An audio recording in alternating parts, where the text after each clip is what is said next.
This is my daughter-in-law, Kaylin. Tonight at the supper table, I said, Kaylin, I'm teaching a class on discipling children. And she said, are you trying to tell me something? And it caught me off guard because Kaylin usually is pretty reserved about things like that. And so I said, yeah, I want my grandchildren to be discipled. That is what I'm trying to say. So that's what we're about in this class. We have a vision statement here at Green Lawn that talks about making and being disciples. That we all know God, love God, and glorify God. And our home is the best place where that is conditioned and taught. And so tonight, in lesson number 2, I think it's important for us to know what we're dealing with when we're dealing with children. And the circumstances that our children are in. I'm going to be making a lot of generalizations tonight. Some of this may apply to you, may apply to your children.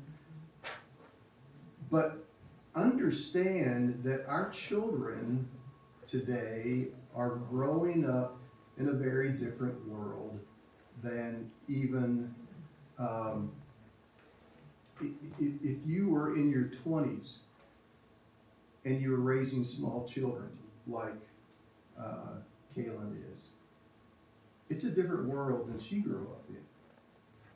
I was talking with some LCU professors and even LCU administrators yesterday, and I said, what's different generationally between young people today and when we were college students? And so we had a good discussion about those things. And so I want to introduce you more fully. I'm not going to probably catch you off guard about most of the things that we're going to talk about, but the depth that we talk about them and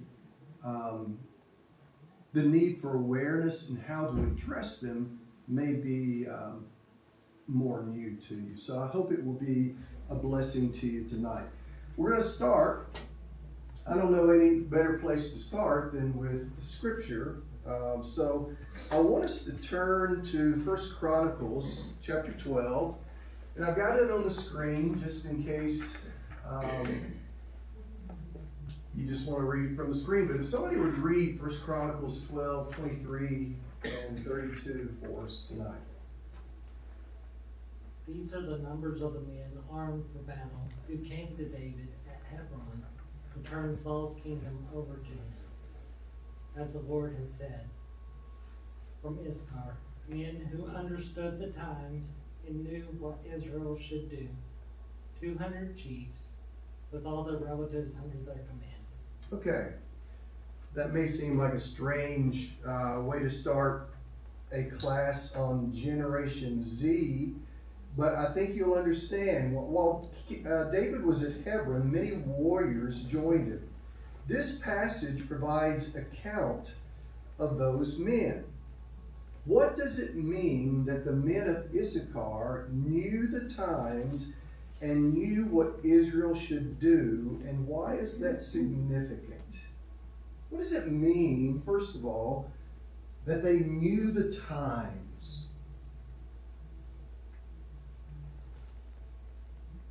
What comes to your mind when you hear that phrase?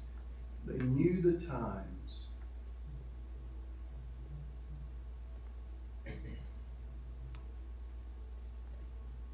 You know, the culture, you know, the politics, you know, what's been going on lately. Yeah. They've been paying attention in this particular context. They've noticed how Saul's lineage is weakening in their power. Saul's influence, because he's been dead for a period of time at this point. They know, and they notice David ascending in power. So they know the circumstances and what they should do with that. They knew they should support David at this point. Well, why is it significant to know the times? Because they've changed. Talk about that. What do you mean they had changed? There's new developments, there's new thoughts and feelings about things. I mean, something that we wouldn't have even had division over, we're having division over now. Yeah. So, I mean, it's complicated sometimes. Yeah. Okay. Thank you. Maybe, maybe they saw that things didn't go well under Saul, and now he's dead, and they know that that didn't work, and so they need something different. Yeah. They're understanding the times so you can make the proper adjustments that you need to make. Imagine if they had just persisted, and for a while, Saul had some dedicated, loyal people to him who tried to keep his dynasty afloat. But that didn't work very well. Okay? And so eventually they succumbed and gave their loyalty to David. Now, the temptation of churches, the temptation of parents, the temptation of leaders sometimes is to jump to making changes that cater to the immaturity of the people they're supposed to be leading, rather than investing in maturing young people, which demands relationship. And I want you to chew on that just a little bit. What I see sometimes, let me illustrate. If it was left completely up to your children, without your wise parental influence, what would most children choose to eat? Candy. It's on the child. Eat. Eat. Macaroni and cheese and Oh, eat. chocolate. Macaroni, cheese, chocolate, Candy. candy, chicken nuggets, Tom, ice cream, right? Ice cream. What would happen to them if that was their diet? Get sick. What? Lifestyle. They're gonna get sick. They're fat. gonna get sick. Yeah, I don't grow right. they don't grow right. My point is, if we leave it to the immature, if we cater to immature desires and we give immature people what immature people want, they're not going to make good choices. That's why God gave children parents, so that there could be a maturing and learning. Our son Jordan hated vegetables. There was a time, it was a time when I actually was in the hospital having an angiogram, and we left him with the Stevensons next door to us, and they had put carrots on his plate. He refused to eat the carrots, and I'm thankful that Ken, the other kids went out and played in the pool, and Ken said, you know, you can go play in the pool once you eat your carrot. He would not eat his carrot, okay? Well, I appreciated Ken not giving in to it, okay? Because today, Jordan loves vegetables, okay? So it's important to know the times. So let's turn to now Proverbs 22:15 and Romans 3, because these two passages give us a little insight into the nature of our sweet little ones. So somebody read those two passages. Folly is bound up in the heart of a child, but the rod of discipline will drive it far away. Okay, before we go into the next one, what's folly? Foolishness. Foolishness. Their inclination to do things that could be harmful to them, that are destructive, that are just empty-headed. Okay? Read the next one. What shall we conclude then? Do we have any advantage? Not at all. For we have already made the change that Jews and Gentiles alike are all under the power of sin. As it is written, there is no one righteous, not even one. There is no one who understands. There is no one who seeks God. All have turned away. They have together become worthless. There is no one who does good, not even one. By God's standards, how many good people are there on the planet? Zero. Zero. And our children are not an exception to that. As much as we love them, as dear as they are to us, they are not an exception to that. And that's important to understand. So the question asked, generation gaps have been the theme of many television shows and the subject of many discussions and frustrations. However, a closer look may reveal that we are much more similar than different across generations. It's just that younger generations have not had time to mature and be refined. Many of us were just like our children when we were younger. That's part of our job as parents, to mature them, to refine them. So what do these two verses tell us about human nature and the human condition? What'd you see? I'll go back to the verses for just a minute. What do you learn about human nature and the human condition?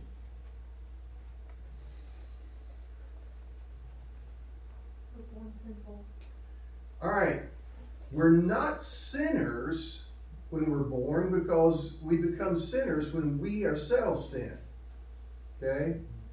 But we have this inclination towards sinfulness. All right? It's inevitable that it's going to happen. What else do we learn about human nature? Or human condition? I think as much as we like to think it's changed, it's really not much different than it was 2,000 years ago. That's exactly right. Just forcibly. And it speaks of our kind of arrogance as humans, that we think that somehow we get better over time.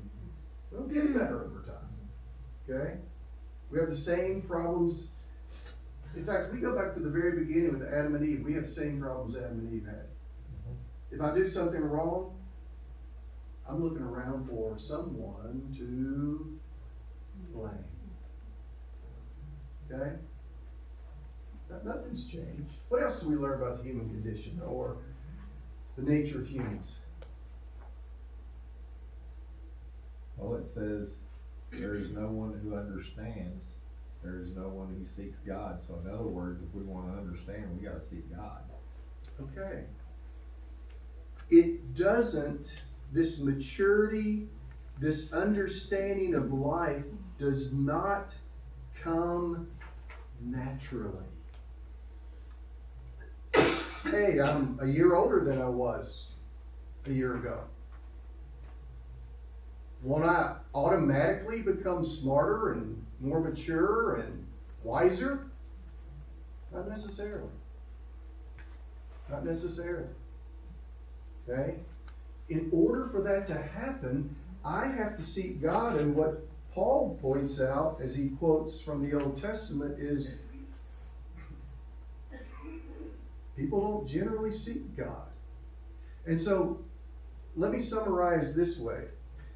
Children come with a level of foolishness and selfishness that is human. It's not generational.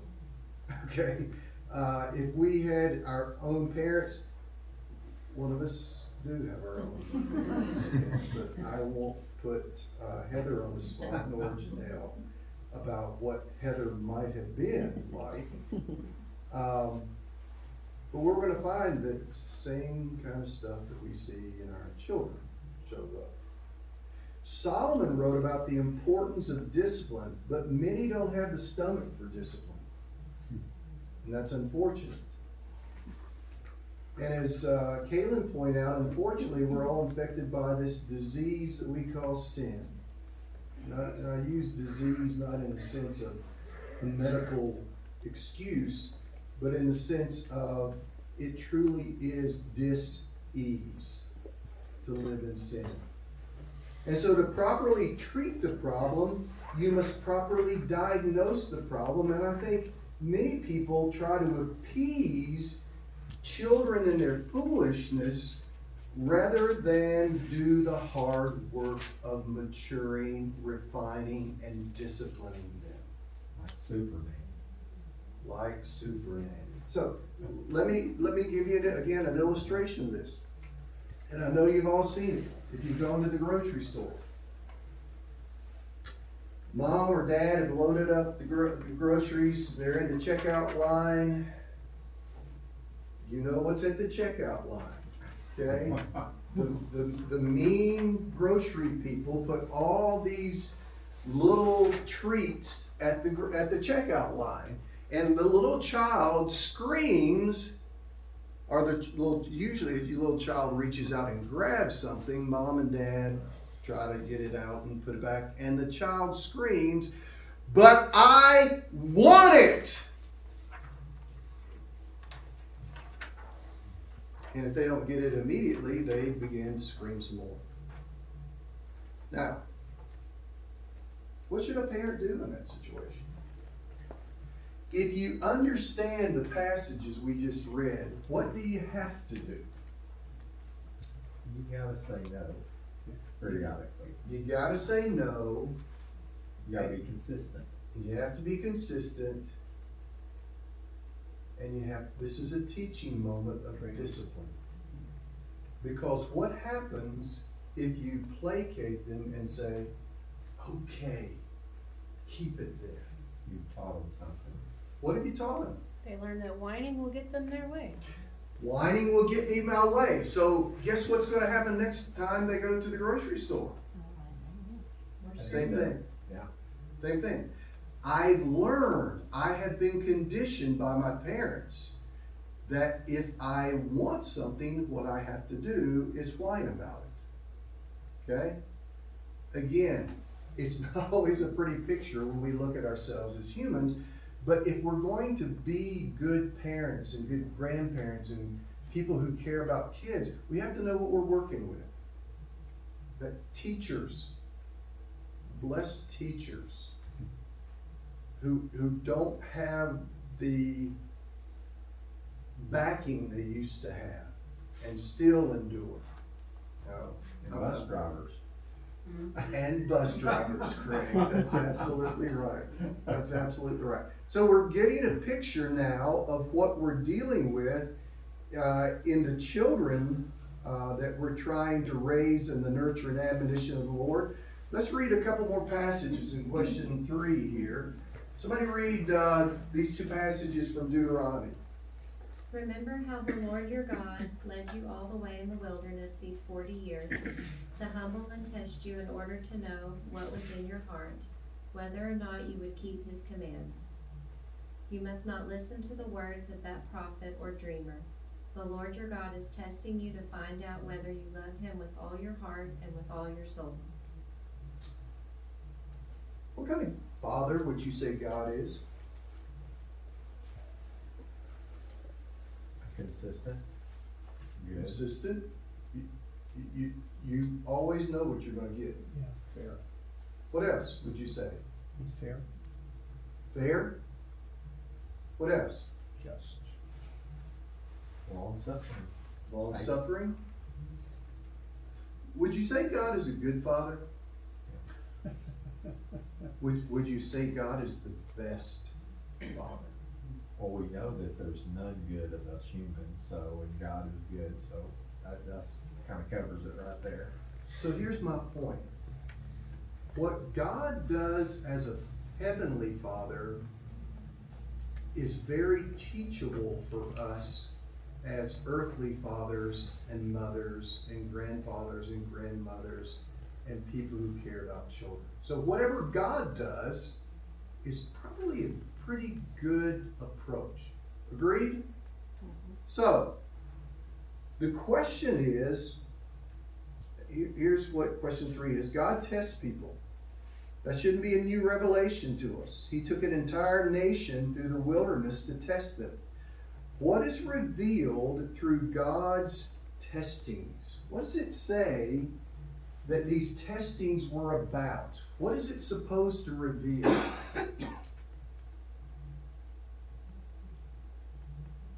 Reveals what type of faith we have. All right, it reveals what type of faith we have. In fact, for the Israelites, the testing was a form of discipline because they didn't have the faith to go into the land when God instructed them to. Again, I'm sure most of you are aware of this. If they had gone directly to the promised land, I think it's an 11-day journey. How long did it take them to get to the promised land? 40 years. Why did it take them 40 years? Because they wouldn't listen to their good father. Okay? They wouldn't listen. Understand what we're dealing with our children. We're dealing with sometimes stubborn children. Again, you may be sitting and saying, my sweet one is not like that. Like, And good for you. Good for you. What else did God want to accomplish through the testings? What will those two passages tell us?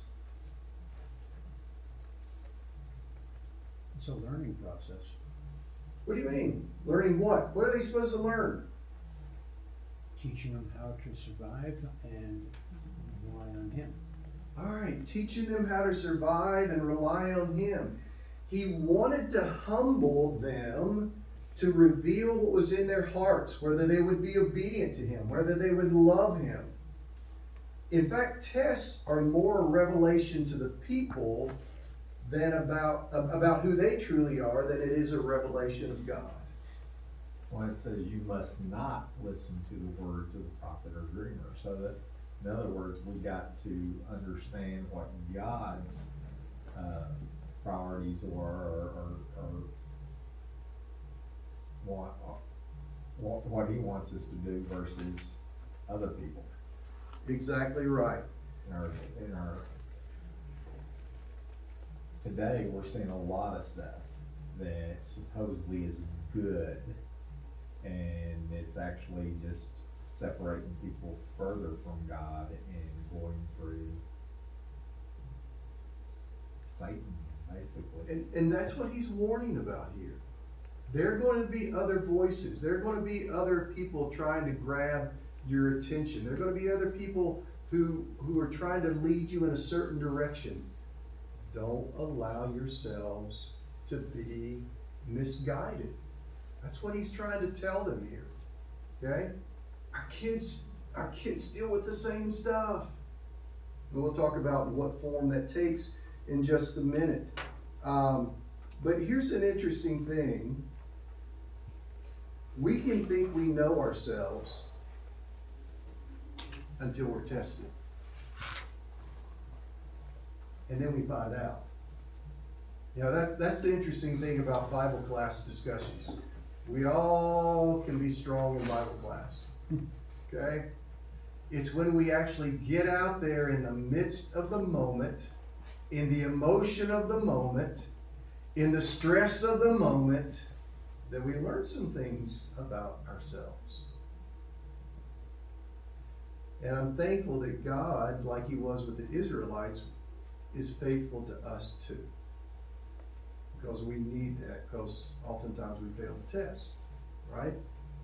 We have to do, like I've had to do on so many occasions, and Kaylin's husband, Jared, how many times I've gone back to him over the years and had to apologize for being too harsh. That was my major shortcoming as a dad. I was too harsh at times.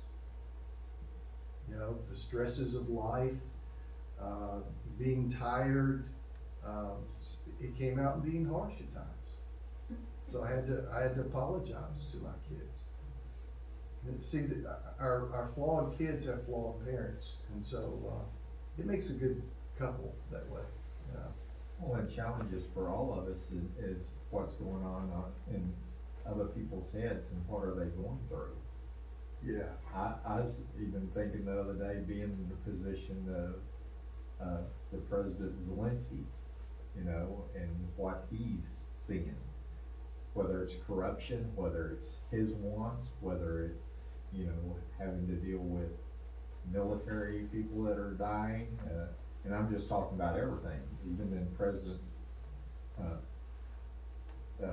Donald Trump's situation. You know, what is he going through? What are these, Well, all these people they were introducing last night, or that having a child with cancer that's not expected to live? You know, there's all these different situations. And you Well- wanna, well, what you're highlighting, Craig, is that we don't know what's in the hearts of people. And we don't always know what's motivating.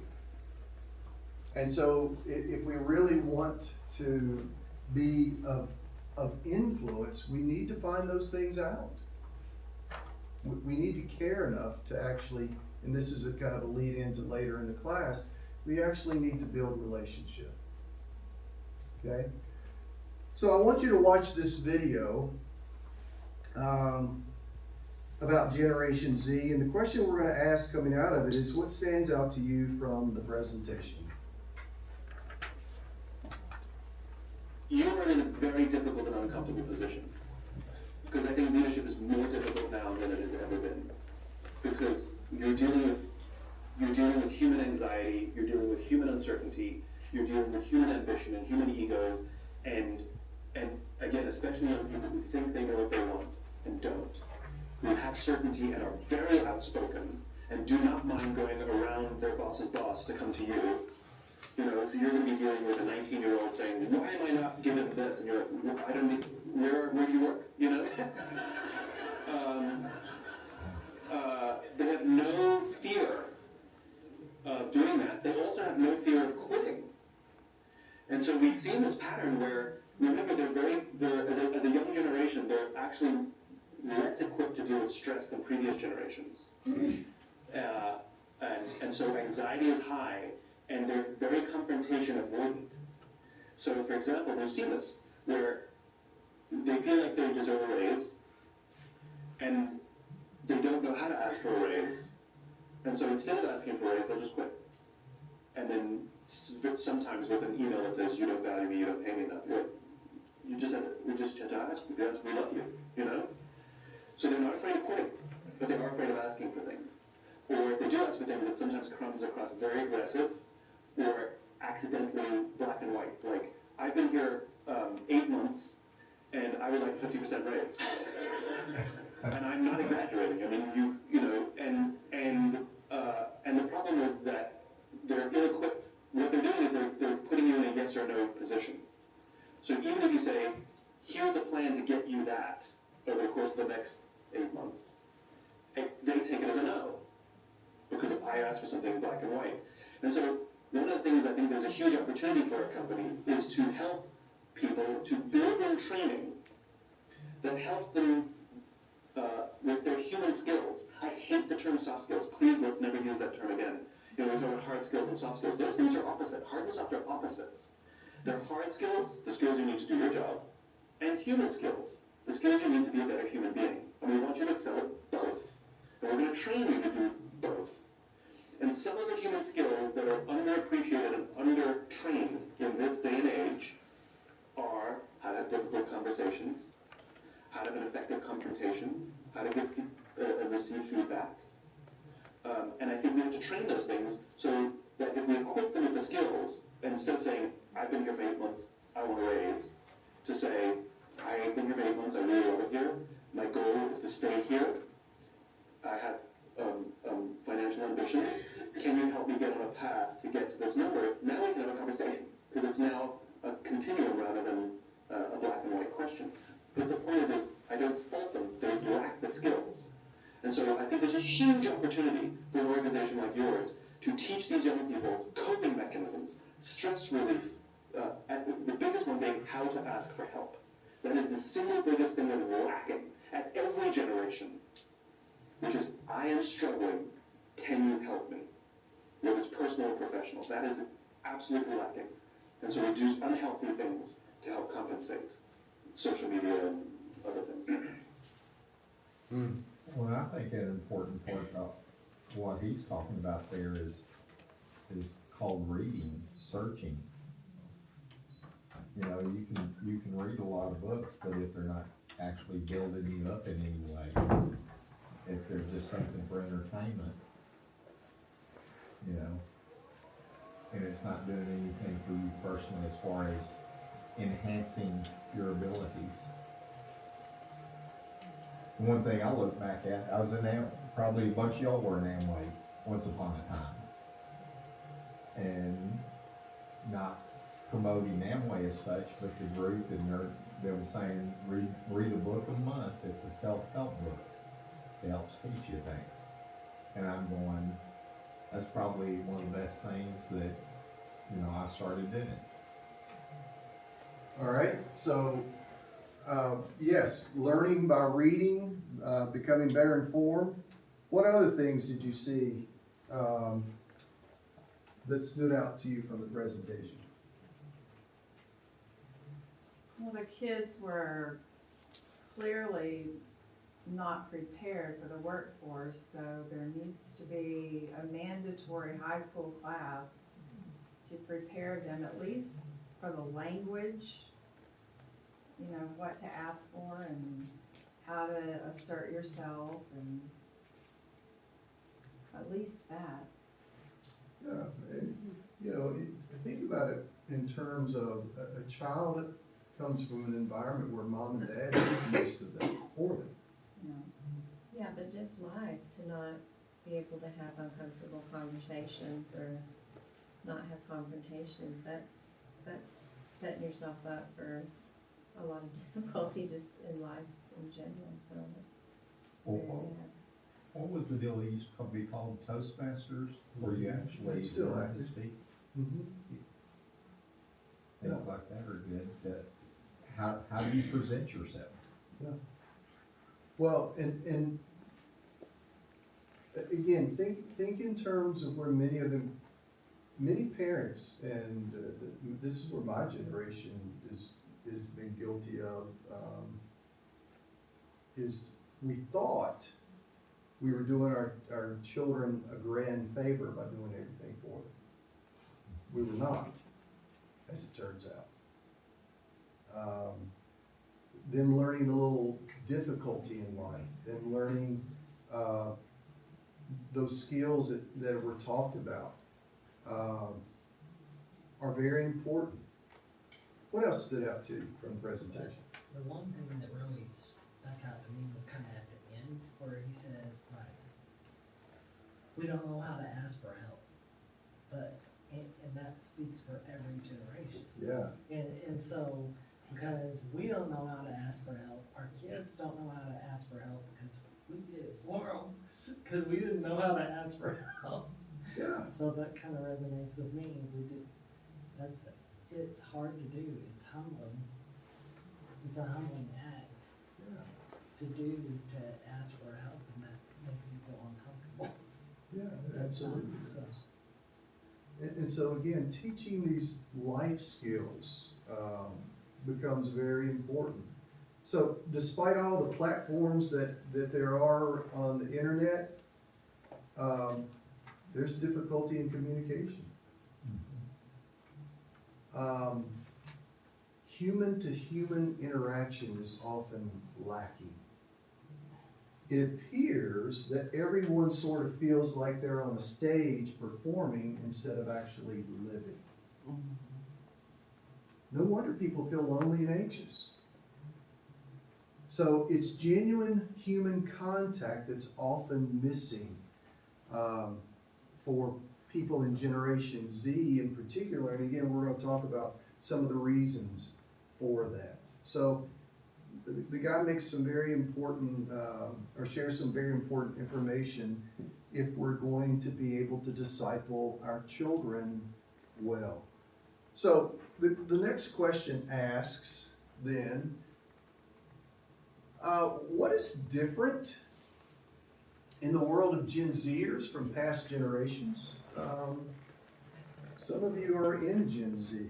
I don't know if you can compare from looking at, from your perspective, but what do you see?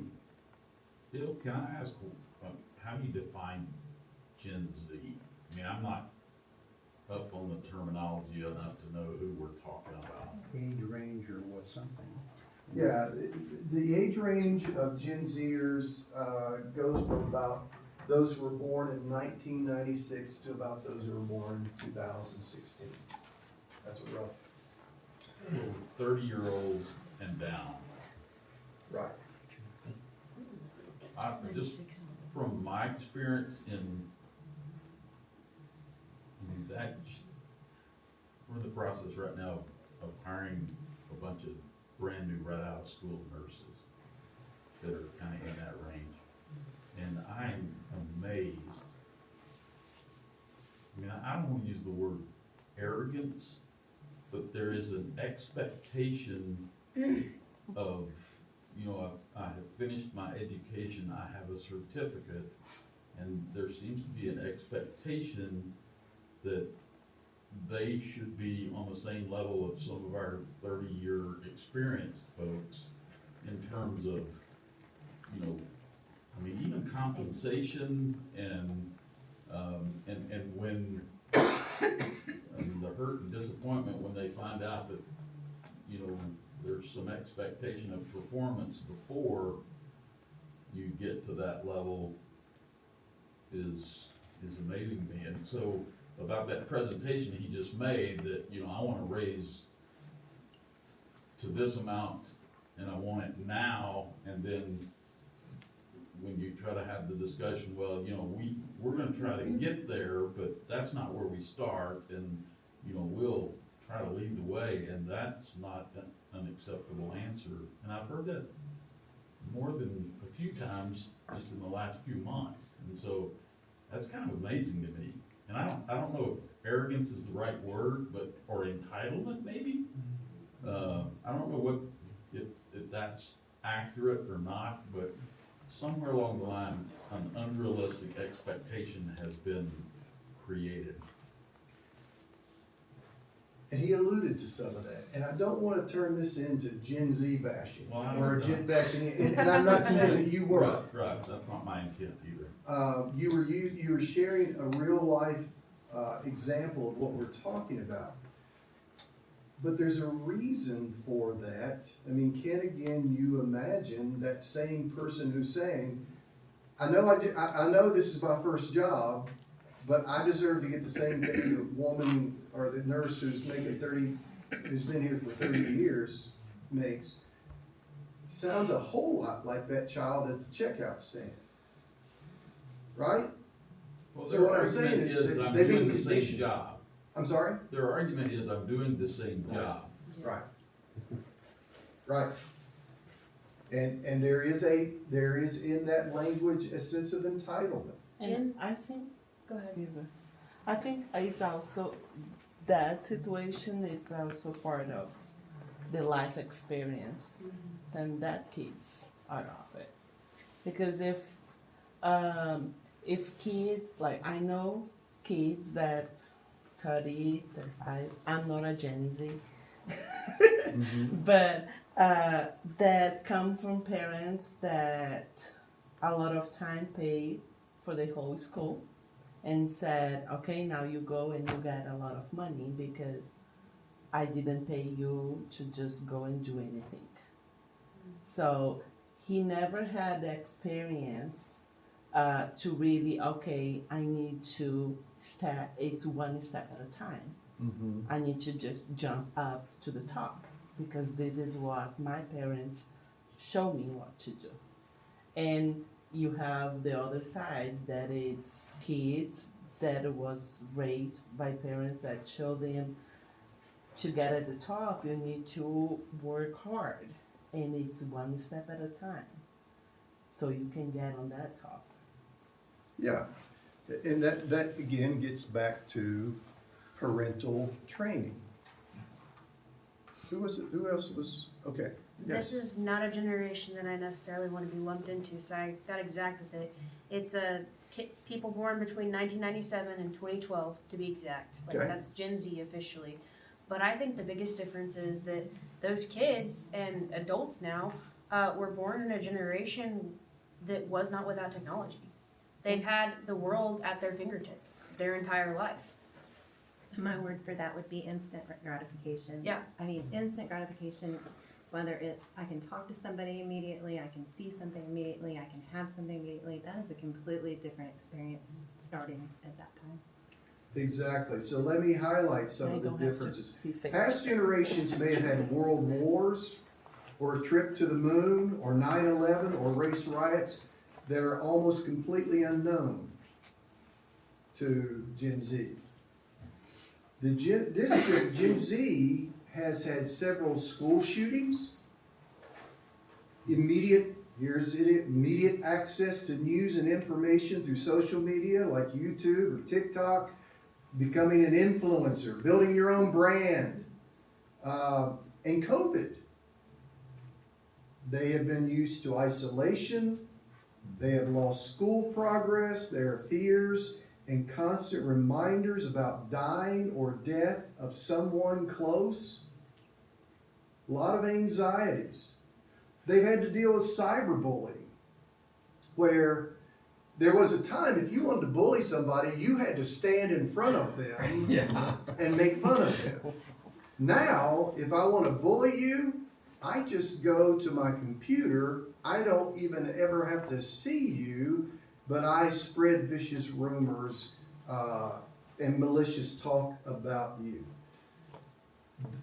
They have experienced overly protective parents who are trying to protect them from physical dangers. I mean, you've probably heard comedians talk about those of us who grew up drinking out of the garden hose and we were just fine. I love this one comedian who said, we didn't have peanut allergies when I was growing up, because if we had peanut allergies when I was growing up, you know how my parents cured peanut allergies?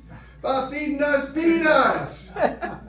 Comedian, okay? I don't want to diminish peanut allergies here, but my point is, it's a very different world that they've grown up in, and parents, while protecting them from physical dangers, have often exposed them to the much more dangerous online dangers. And so it is very different. And so we need to understand that as we talk about discipling. So what are some of the characteristics of Gen Z? Anybody want to throw out? We've already mentioned a few of them. You may be surprised to know that Gen Z is the largest generation, 32% of the global population. That's roughly 1/3 is Gen Z.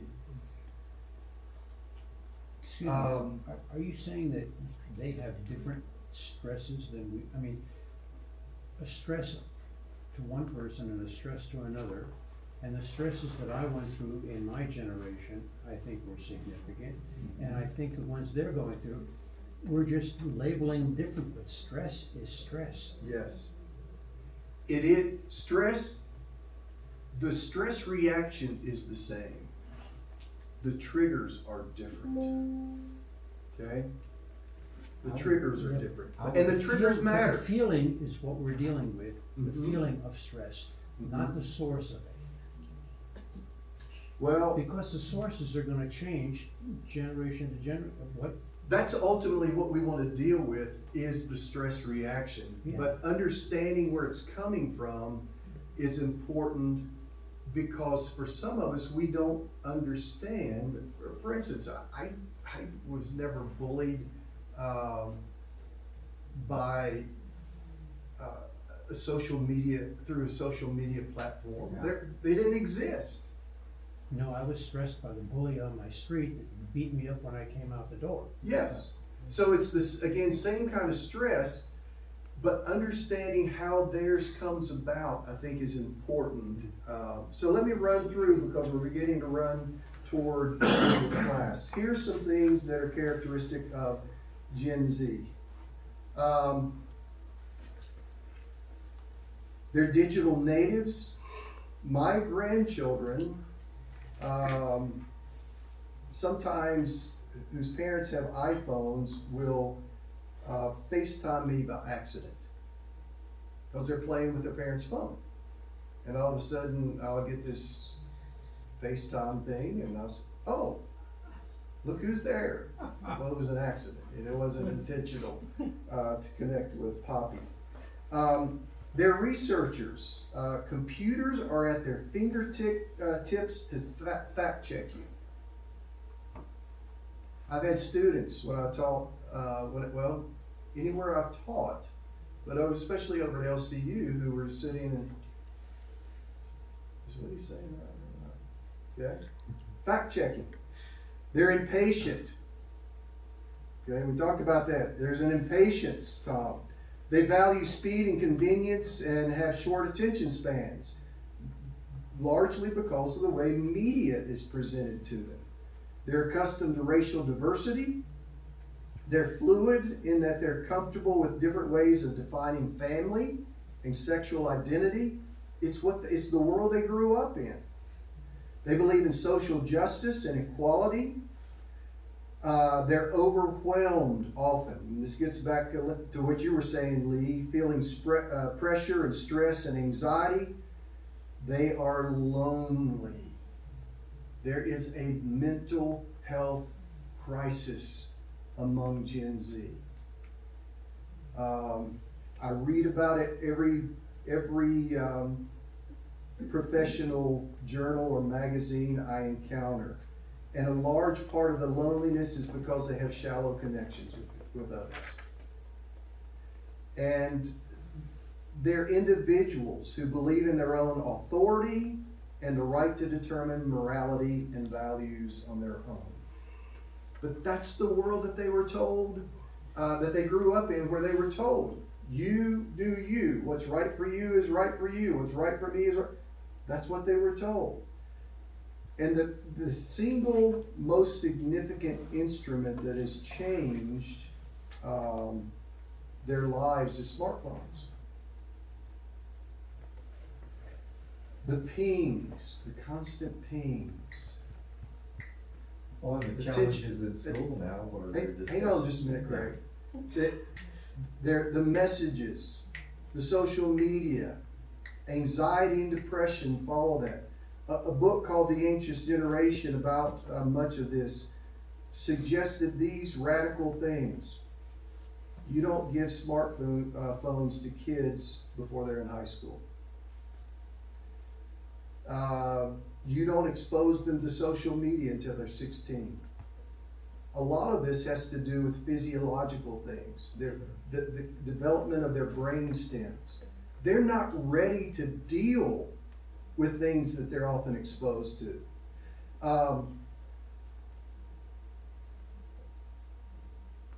Have phone-free schools. In fact, I talked to the administrators at Love Christian yesterday, and they were talking about a Christian school in Alabama where the principal there I want to say outlawed, but that sounds more radical than it really is. But he outlawed phones. Completely changed the school, where students would come into the classroom and all of them had their phones out in front of them and were engrossed in it, and the room was quiet. Now they talk to each other. Now they have relationships. And it's changed how the school life is lived. And he talked about the other thing being free play. That just allowing And I don't mean on the phone, I'm talking about running around on a playground and actually interacting and getting bruised and working out conflicts and what do we want to do when there's a disagreement about whether he was out or safe at first base. You actually learn some human interaction skills. It's just interesting to me that we've had to do extensive research on something that seems so taken for granted for most generations. But that's where we are. Last question. That is my thing.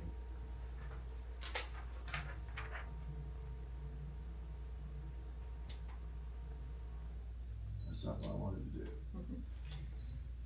I can ask the question. Let's read 3 John verse 4.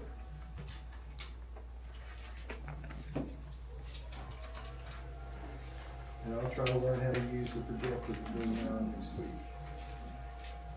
Here's 3 John verse 4. John writes, he says, I have no greater joy than to hear that my children are walking in the truth. John's greatest joy was knowing that the people he had invested in, the people whom he had led to Christ, were walking with the Lord. What is true about Gen Z when it comes to faith and spirituality? Well, bad news. They may be the largest population of people, but they're the least religious. Their apathy is maybe a greater challenge than even atheism. I think apathy is a greater challenge than atheism. As one of them communicated, he said, I realize that religion is in complete contradiction with the rational and scientific world. They just dismiss religion because it doesn't seem to be what smart people believe. And so many walk away from faith shortly after leaving home. Hey, we've seen it here. We've seen it here.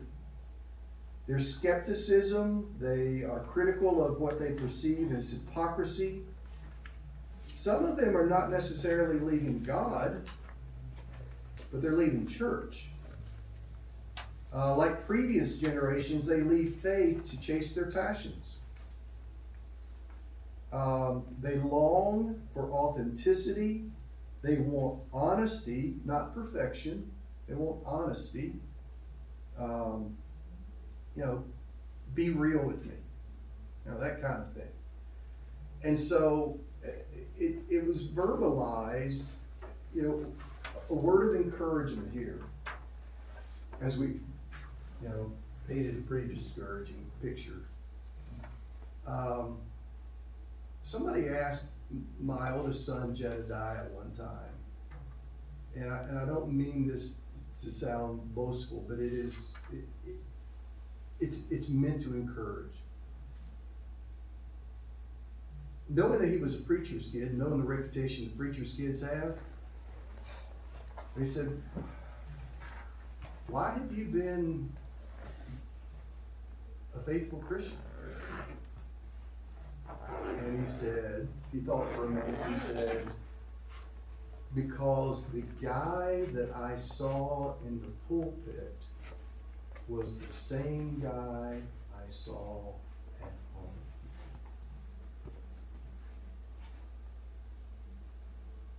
Translation for all of us. When our children see authentic relationship with God in you, they'll believe it's real and be more apt to accept it as real for themselves. So understand, we're really not talking, and Lee, you were talking about this. Yeah, the circumstances are different in 2025. But people are the same. We still have stresses. We still want authenticity. We still are suspect of hypocrisy. Every generation is like that. The key in being a discipler is, first of all, You be an authentic disciple yourself. And then you can begin the active work of discipling others. Thank you for our time together tonight. We will continue next week.